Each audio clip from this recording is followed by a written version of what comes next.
feel excited, honestly, because I have so much connection to you, Katie, about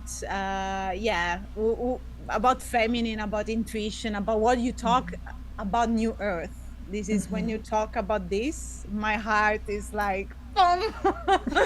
So I thought you are like, I feel so grateful that you are here. And I would love you to introduce yourself if it's okay for you. Sure. Yeah. So, you want me to do that now? Yeah, go ahead. Okay. So, I'm Katie Sutton. I am an intuitive channel, an energy medicine teacher, a psychic, a way shower, but most of all, I'm just a human here working to open my heart and be present with whoever I can serve and be of service in the highest and greatest good of all. I have been on the spiritual path my whole life. I grew up around different spiritual topics and went to channelings as a kid and different things as a child, and then went into the corporate space and ended up getting very sick and got back onto my spiritual path and kind of found my true home of supporting men and women in finding their authentic selves, their highest power, their truth in their being, and helping them to clear away ancestral trauma and birth trauma and all kinds of different traumas to help them reclaim their light so that they can do what they came here to do to help us build the new earth. And so that's me, and I'm really happy Thank to be you. here. Welcome.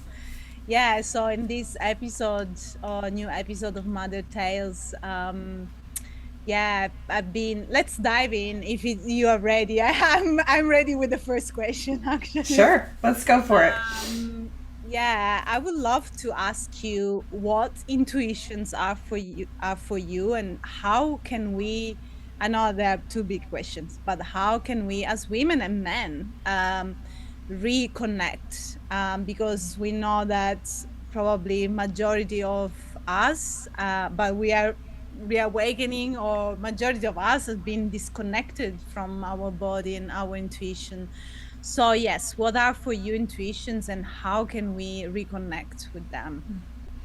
Well, I have been an empath my whole life, and basically, being an empath means that when someone's having an emotion or a feeling, even if they're expressing it or not, I feel it. And for years and years and years, I thought that those emotions were my own. And because I didn't know that, I didn't know what was happening, my body actually took on a lot of pain and a lot of discomfort and a lot of disease process because I was kind of taking in everybody's feelings all the time. And so intuition for me has always been first and foremost an empathic feeling and knowing. And so there's a lot of different types of intuition. You hear clairaudience, which is using and hearing things. You hear clairsentience, which is just a deep knowing, which is one of my stronger senses. You also have clairvoyance, which is what people normally think about when they have visions or see things. But to me, intuition is just you being in tune with the whispers of your soul. I just did a post about this on my Facebook page this morning, that if we do not take the time to get quiet and to eliminate the noise around us, it's incredibly difficult for us to hear those soul whispers and those intuitive knowings. And I believe that everybody is intuitive. I think we have gotten really good at disconnecting from it because there are so many distractions in our world, and that we have to harness our personal intuition by taking space and getting connected to nature and getting connected to our bodies and getting connected to our breath as a practice so that we can reconnect with our intuition. And, I do a lot of teaching on masculine and feminine balance. And, strictly speaking, we all have masculine and feminine energy, regardless of our gender or how we gender identify. And the feminine aspect of us is our emotions and our intuitive knowing. Right.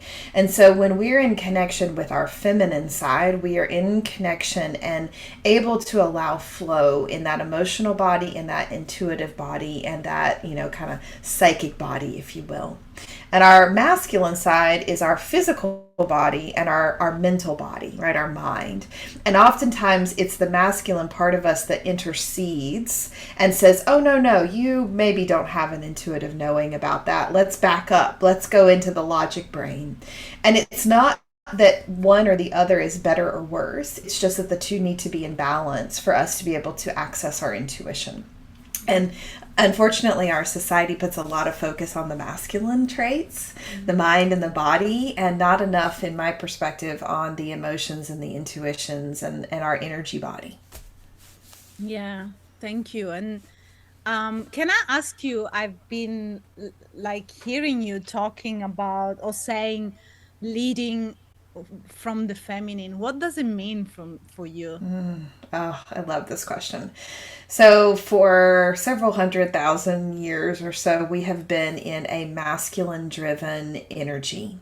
And, you can call that the patriarchy, although that has a really negative tone to it. I just look at it as a cycle that we've moved through. Yeah. And we are moving into an age where the feminine is going to step forward, but it's not going to be all about the feminine. We're not going back to matriarchy type days. We're coming into a place where the feminine parts of us, our feeling parts, our intuitive parts, our knowing parts will be in the lead, and then the masculine will be there to take action on those knowings.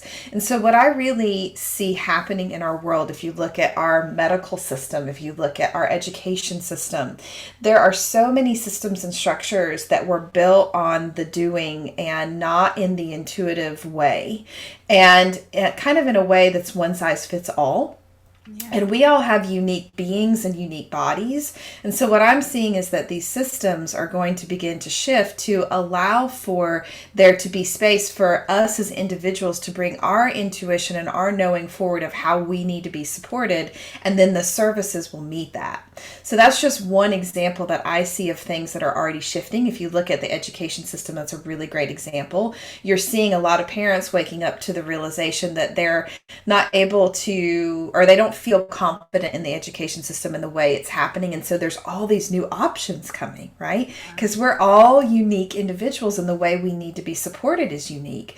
And so, I think in really simple terms, as we're moving to the feminine being in the lead on a society level, you're going to see a lot more options available to fit the uniqueness of the individuals, which is going to create a lot more harmony and a lot more balance, I think, on our planet.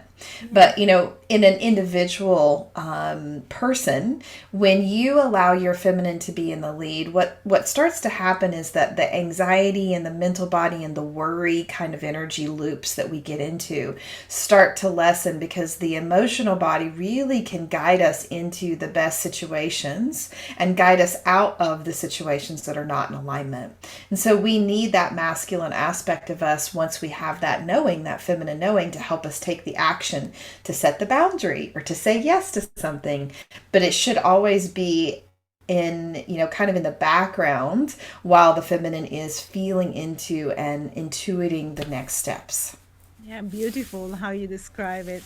And I can see this is happening in childbirth too, with the medical, with the options that we have, medical system, or birthing at home or wherever you want to birth. But, and the fact that you can tap more into your intuitions when you are outside a system that maybe runs with this do like protocols and no time. And so I was picturing that when you were describing, and not to say right or wrong, it's just creating this new world that new earth that you are talking about. Even in childbirth, I can see it now. It's happening. Yeah, and I try to direct people to the understanding that I talk a lot about the new earth. I have a school that I'm getting ready to start next week, all about that. And our primary focus is on helping people dismantle any programming they have around different systems that exist on our earth that would keep us out of our power. And, I don't like to vilify these systems because they have served us so well, but we are changing. As a collective, we are shifting, and what we need is shifting. And I think we're already starting to see that. And if you tap into it, it can feel a little chaotic because things kind of are all up in the air and things are changing all at once. But it's our individuality as humans and our unique ability to intuit what we need that is going to create so much wonderful change on this planet. Even stuff around on how the planet is cared for. We have so many amazing resources and minds here.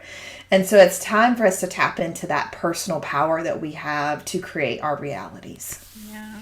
Yeah, absolutely.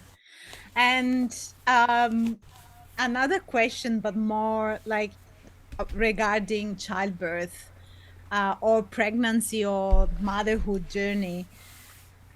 I think it's a really important moment, a journey where women can access to their intuitions. And um, and if a woman doesn't have that connection or doesn't have that access, because it's like she has it, of course she has it, it's inside her, but maybe she has learned in the years, in her childhood, in her life, that that's wrong. What do you think in that moment of, for that could be also another rite of passage, not all only birth, it can be other, moment in a woman's life. How can a woman access to that knowledge, to how can she get to her intuition, to birth, to create, even if it's not birthing a child, but to create something beautiful in her life? Yeah, I have not had children in this Mm. lifetime, but I have birthed many things. And I support a lot of women who are birthing humans and birthing projects, and the energy is the same. Yeah. What I find is that, when we're birthing something, it kind of triggers all of our core wounds. It triggers all of our inner child wounds. It triggers all of our unworthiness wounds, all of these feelings of like, we're not powerful enough, we're not good enough.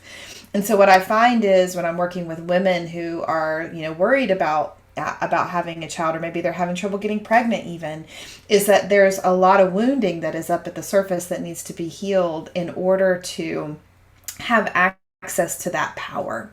But I also believe that when a woman is with child, that there is a extra level of access that is available to them to be able to tap into the natural rhythms of the earth. And I often, when I'm working with someone on their intuition and their divine feminine connection, what I always go to is, what is your connection to Mother Nature? What is your connection to the earth? Are you grounded? Are you comfortable in your body? Are you comfortable here on this planet? And a lot of times we bring our own mother wounds of how we were mothered to that Mother Earth connection. And we often will have a disconnect between our beings and Mother Earth because we have a wound with our biological mom. And so I'll be doing a lot of deprogramming and a lot of clearing with them, but I'll also be focused in on how can you imagine your body coming into connection with the earth and the rhythms and the knowledge that exists within the Divine Mother. Because what I find when I'm connecting with Divine Mother Earth is that she has, I call them freedom codes or birth codes that are available to us. Mother Earth carries the template of how to be a mom, how to create life, how to create, and how to destroy as well, right? So she has all of those codes. And so that connection and that, ability to be in relationship to the earth, which can be cultivated through the breath, it can be cultivated through time in nature, it can be cultivated through, ancient teachings of herbalism and all these different things that we have access to on this planet. When we have that deep connection to the earth, it activates that feminine flow of energy for us, which will activate our intuition, our emotional body, and our knowing.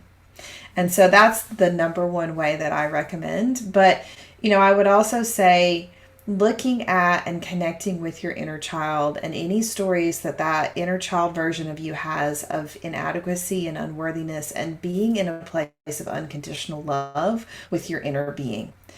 Because when you are able to hold the space of your own, being your own mother in that way, or being your own father in that way, you're actually reparenting that inner child and giving her the rite of passage that maybe she missed out on as she was growing up, and stepping into that greater wisdom and that greater knowledge and intuitive knowing. Yeah. Yeah, beautiful. Yeah. And what's coming up for me when you were sharing this is what about after, once we create and we have our beautiful project or our babies, our humans, wherever we birth, what's the kind of energy that to sustain that project, to thrive together and to allow the baby or the project to develop? Yeah, and so that's where that divine masculine energy Mm. comes in, right? So if we don't have access to both our feminine creation energy and our masculine doing energy in balance, what I often find, and I found this in my own life because I create a lot, that follow through, that commitment, and that accountability is lacking. And, not to speak ill of the masculine on this planet, but if you look at a lot of the relationship issues that exist, or a lot of our political issues that exist where the masculine is in charge, that commitment, that follow through, and that accountability is really lacking.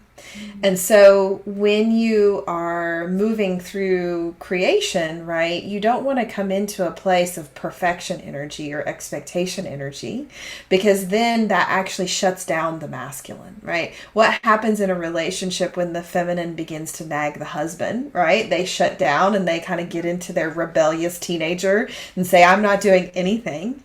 And it's the same inside of your body. So after you've created anything, you want to continue to try to stay in the flow and not be in a place of perfection and expectation in how you're raising your child, in how you're bringing the next phase of your project to fruition, of how you're marketing it, right? If you're talking about business, it's the same kind of energy.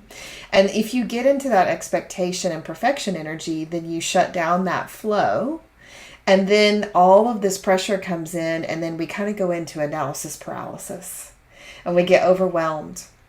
And it's very easy to get out of our discernment then and start to ask everybody for their opinion, right? If you're a new mom, you might be asking for a lot of opinions, but eventually you have to anchor into what is my truth? What is my knowing? And you have to trust it and take action on it. And if you find that it's not the best solution, then you take action again and you keep pivoting, right? I think birthing something and being a new parent, you are in this place of constantly figuring stuff out. You don't have all the answers. None of us do. And so being in that place of joy and curiosity when we're creating and when Yeah. we're bringing things to fruition is very important. Yeah, and you said you talked about expectation, and we were just mentioned before this interview about expectation, when we create expectation about our experience. And I noticed, for example, recently in my practice as a midwife, that there are sometimes many expectation, even from me as a midwife, from the families, from the women, and that I feel like personally deviates from where we are, from the alignment, from the yeah, that sacred space that we created, and that trust as well. So can you explain a little bit the energy of that dynamic, and also how we clear that in case this happen? Sure. Yeah, unfortunately, our society puts a lot of expectations on women and dads and moms, and really any role that you play, there is a societal program of what that should look like. And so we're kind of already hardwired to go into this place of expectation. And so, in order to not do that, we first have to witness, okay, I might be hardwired to be in an expectation of what being a mom looks like, or what being a dad looks like, or what being a entrepreneur looks like, right? And so it's first of all bringing awareness to the societal piece and trying not to be discouraged by that, right? Having a little bit of amusement of like, oh my gosh, I'm preconditioned to be in expectation. Then we have to deal with the childhood expectations that we were given from mom and dad and from our schooling and all those systems, right? And so we dismantle that and we say, okay, is are any of these things, these pressures that I'm putting on myself, these expectations I'm putting around how I'm going to go through the birth process, of how I'm going to raise my child, are any of these things that feel true in my body? Are they things that have just been told to me that I feel like I should be doing? Or is this truly a desire that I have as a being in this role? And so there's a big difference between expectation and desire, right? When we have expectation, we have attachment to an outcome that may or may not be in alignment with us. When we have desire, even just that word feels good, right? Yeah. When we have desire, we have this magnetic pull of how we want to show up in our lives. So you can desire to be a heart centered earth mother, right? That might be your desire of how you want to be a parent. That desire will naturally pull the things that you need in terms of information and guidance into your field. Now, expectation energy is different. Expectation energy is attached to an ideal that you've been given, and it will actually repel helpful information from coming into your field because it's a control energy, right? And even in that, you can hear desire is feminine. It's magnetizing information and support. We all need support when we're birthing and being a parent. Desire magnetizes things to us. Expectation pushes things and people and support away. And so when we begin to just realize, am I in desire or am I in expectation? And what does that feel like in my body? Because oftentimes when we're in expectation, boy, we are constricted, we are anxious, we are kind of buzzy, we're kind of in our headspace. When we're in desire, we're in that juicy birth place, right? We're in the womb, we're in the heart space, we're really in the body. And that's when we're also in the flow, right? When we're in desire, we're magnetizing the things to us that we need, and that's flow. And so you can just ask yourself the question, am I acting from expectation? Or am I acting and coming from a place of desire? And I think that's a simple place to start. Yeah. And can we say the desire is like leading from the heart when we talk about desire? Yeah. Sure. Yeah. I mean, I think we typically think of the word desire and we think of the sacral chakra and the womb space and the sexual organs. But I think our heart has its own magnetic desire, right? When we are in alignment with what our heart wishes, what our heart wants, that's us being in a place of heart's desire or clarity of heart, as I was teaching about in my healing circle this month. And that really allows us to be in a place of deep discernment. And, I often use my body as a truth teller because my head can get real confused. I can have a lot of people and a lot of voices going in there. We have a lot of inputs in this society, but it's a lot harder, not impossible, but a lot harder for somebody to take over my heart space and my sacral chakra space. And so if I can drop into my body and say, and try something on and say, gosh, does this feel good? Does this feel like my truth? And take that pause, then I have an ability to really discern, what's in alignment for me. Because I think everybody is a slightly different parent. You may read all the books, you may get all the information, you may be parented a certain way, but the way that you bring a being into this world is incredibly unique to each individual. And I think that the way you parent is unique to each individual as well. Yes, definitely. Oh. Oh, I have more questions. Yeah, keep going. Yeah. Okay, yes. So I have two questions that really strong. So the first one is about I've attended I've attended many of your workshops recently, but one that really touched me was about the voice. And for me, throat chakra and the voice is really, at least for me, I define very feminine because it's I don't know, in last centuries we shut down this part as women with what happened.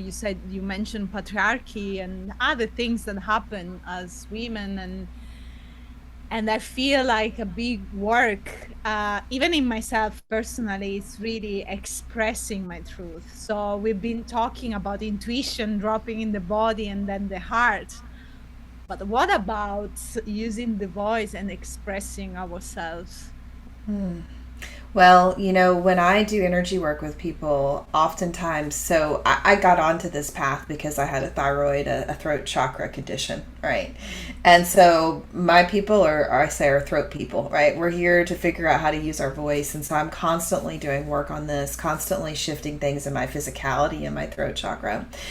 But there's some amazing posts that go around on social media that show the inner workings of the throat and the inner workings of the reproductive system and how they look exactly the same, Yeah. right? And that's because when our sacral chakra is open and in alignment and we're able to create, then the throat chakra benefits from that and vice versa. And so if you're great at creating, but you have a hard time getting it out there and expressing, then there may need to be some work that is done on opening the voice. And, my thyroid was out of balance for a long time. I tried all the things. My symptoms went away, but I couldn't get my blood levels to come back into balance. And what happened is I started chanting, doing mantra, singing, doing sound healing, using my voice, and I started channeling and I started doing things like I'm doing today and talking with people about things, and my thyroid came back into balance. And so, the body systems and our reproductive system and our throat chakra are all interlinked. And so when we do healing on our creative center, we also have to do healing on the throat. And I find that there's a lot of persecution energy and there's a lot of judgment energy that we hold on into our throat chakras. In fact, when I'm clearing judgment energy from somebody's field, the primary place I always look first is the throat chakra, because it's how we judge others, right? It's how we create separation. We talk about people, we make snap judgments about ourselves, even we have negative self-talk. All of that is stored in the throat chakra. And you can pretty much guarantee that you're going to constantly be clearing your throat chakra throughout your lifetime, because you're always stepping into a new level of empowerment, a new level of being, a new phase of your life. And you always have to reclaim your voice when you move through that transition. And so over the years, as I've done my own healing work, I have to constantly keep coming back to the sacral and the throat chakra and linking them together and doing healing work on both of those centers. And when I am in the flow of using my voice and writing and singing and doing all of that, I'm in the height of my creativity and my sacral chakra as well. And so for women who are trying to get pregnant, Yeah. I believe that working with your voice can actually heal your womb space. And so, if you're someone that's out there that's having infertility issues or even just a challenging pregnancy, perhaps working with using your voice in a creative way, writing, singing, doing something with the voice can also help to open and heal that sacral chakra wounding. Yeah, because a lot is just I think you know more than me, but lots of energy stored in the body, stories, trauma, that it's just there, and we need to learn to process it and just say, okay, thank you, I don't need it anymore. Is Yeah. it right what just said, or maybe Yeah. something more that you want to add? Yeah, I mean, I have learned, I'm very fortunate that this is what I do for a living, so I have a lot of tools in my toolkit. But I always tell people you don't have to be, a practiced healer to do work with yourself. I find that just using the voice and making tones and using my voice to sing moves a lot of energy out of my body. And so I teach a workshop, one that you're talking about, where I teach people how to kind of like access that voice to move energy. But it's not rocket science, right? It's feeling into the body and saying, okay, I feel fear, I feel sadness, I feel constriction in my heart. What is the tone that I can make with my vocal cords that's going to allow me to express that feeling and release it from my body? That's really what's happening when we're doing mantra, or if you listen to monks chanting to the divine, right? They're using the vibration in their body to activate energy within their field to raise their consciousness. And so when we're using our voice, even just in writing or speaking something out loud that we're afraid to say, we are activating an energy in our field. And, words are spells. Yeah, So and to be even careful what clear. we say. Yeah, I Mm-hmm. feel like when I have the courage to say what I actually feel, I feel I liberate so much energy from me, from my body, and with my voice, and even singing. I feel it's so simple but yet powerful. I literally feel my body moving, like having more space inside because I'm just free. I feel to express. It's so. I feel so powerful. That this is so powerful. Yeah. Yeah, and I think it's important if you're somebody who's very energetically sensitive or just a sensitive human moving through a lot that you have someone that you can talk to and you have really clear, I guess, boundaries set up with them of, hey, I need to speak with you. I need to speak some of these things out. I don't need you to fix anything for me. I don't need you to diagnose anything for me. I just need to be heard right now. And I know for me in particular, that's an important thing for me to have in my life, that I have some people that I really adore who are space holders for me that will just allow me to come and say, hey, I'm working through some stuff here because being on this planet is really hard sometimes. And I'm trying to process it. I'm trying to make sense of it. And I just need to talk it out. And, you know, if you're not somebody who has that in your life, writing and journaling, I think, is a really good stand in for that, because you can get a lot of energy out onto the page and not even have to speak it to someone and just kind of process through it in that way. And certainly, you know, I think therapy and healing work is also wonderful for that, but not everybody has access to that or would like to go into that. So there's other practices as well. Yeah. Thank you. I have a last question for you, and then I would love to ask you about what you're doing now and what's next for you. My Sure. last question is about sense of responsibility for ourselves. This is a topic that for me it's very important in the work I do, and also challenging sometimes.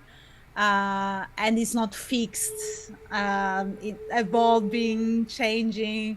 Um, but what does it mean for you, like owning ourselves, owning what we feel, but also taking the responsibility for our health? It can be also other things, but in this case, I'm thinking about the work that I do as a midwife and holding space for women. Yeah, what does it mean owning our health, owning ourselves? Yeah, I find that we are really in the process right now of claiming that. You know, this year, when I always kind of get a channeled message for like the whole year and kind of get some insight into the energy. And the number one thing that I heard is that this year is about us reclaiming our health, reclaiming our bodies, reclaiming responsibility for our bodies. And I think everything that's happened on the world stage in the last couple of years has created this sense of disempowerment that everybody outside of us has the answers. And I can tell you that I have had miraculous healing shifts in my physical body in the moment where I came into an empowered choice about how I was going to care for myself. And so, you know, I think that our medical system is a little tricky because it often comes from a place of fear and from a place of disempowerment. And so to stand in your truth and in self responsibility in that system is challenging. And so I have a lot of compassion for people who have a difficult diagnosis or are worried about childbirth or worried about having a baby and kind of give that power away. But I think it's important to educate yourself and to really, again, drop back into your body to discern what is in alignment for you. And when you discern what's in alignment for you, being really dogged about holding that boundary, right? I think that's part of self responsibility is I am discerning that this particular healing path is right for me. It may not be right for anybody else, but I feel like this is what my heart is leading me to, and I'm taking responsibility to do all of the things that I need to do to align with that healing path. For example, one of my knowings in this lifetime is that we have the ability, I think, to heal anything in our bodies. I believe that. Now, do we need support from outside systems and structures sometimes? Sure. But my inherent knowing is that I am capable of healing anything in my body, right? And that's a scary thing to say almost, because that means that I am ultimately responsible for the vibration that I carry and the level of health that's in my body. And if we claim that responsibility, not from a place of fear, but from a place of, I know that I am a creator being, a capable being, a divine being of healing myself, then we set the vibratory tone for how we want to be met by some of these systems, right? So if you go into the medical system or the birth process with a lot of fear and a lot of shame or a lot of worry or a lot of guilt, then that's what you're going to be met with. But if you go in with this knowing of, I know what's best for my body, and I'm going to trust my body, and I'm going to be in relationship with my body in a really healed way, then that's what you're going to be met with in the system. You're going to attract people like Laura who are here to help you from that perspective, right? And so it's all about the vibration that we carry and what we choose to put in our bodies and what we choose to listen to and what we choose to interact with. I've been really guided a lot recently from my team that it's not enough anymore just to not listen to the news or not listen to things that scare us. We actually have to choose and direct our attention towards something. Right? You can't just pretend it's not happening. You have to direct your attention towards joy or towards happiness or towards connection. And so when you direct that attention, you direct your vibration. And so it's a constant part of being in self-responsibility is constantly being aware of what's happening in your field, how it's impacting you, and then how that impact is impacting others. And so to me, it's all about awareness, all about emotional intelligence and awareness and body awareness and energetic awareness.